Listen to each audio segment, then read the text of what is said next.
புதுச்சேரியில் இருக்கிற கவர்மெண்டோட கூட்டணி ஆட்சியில இருந்தாலும் புதுச்சேரிய ஒன்றிய அரசு எதிலையுமே கண்டுக்கல என்றது புதுச்சேரி மக்களான உங்களுக்கு நல்லாவே தெரியும். மாநில அந்தஸ்து கோரிக்கையை மட்டுமா கண்டுக்கல, இங்க வளர்ச்சி ஏற்படவும் துணை நிக்கவே இல்லைன்னு கேள்விப்படுறோம். இந்த புதுச்சேரிக்கு இன்னும் மாநில அந்தஸ்து கொடுக்கல. மாநில அந்தஸ்து வேணும்னு கேட்டு பல முறை சட்டசபையில தீர்மானம் போட்டு ஒன்றிய அரசுக்கு அனுப்பி வச்சுக்கிட்டே இருக்கிறாங்க. இந்த வருஷம் கூட மார்ச் மாசம் 27ஆம் தேதி 2025 அன்னைக்கு ஒரு தீர்மானம் போட்டாங்க. அது மாநில அந்தஸ்து வேணும்னு கேட்டு ஒன்றிய அரசுக்கு அனுப்புற 16வது தீர்மானம்.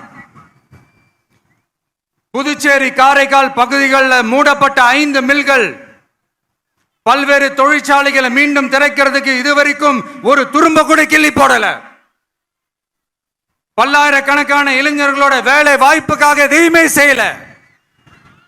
இங்க ஒரு ஐடி கம்பெனி உருவாகணும்ன்றது எண்ணமே இல்லை.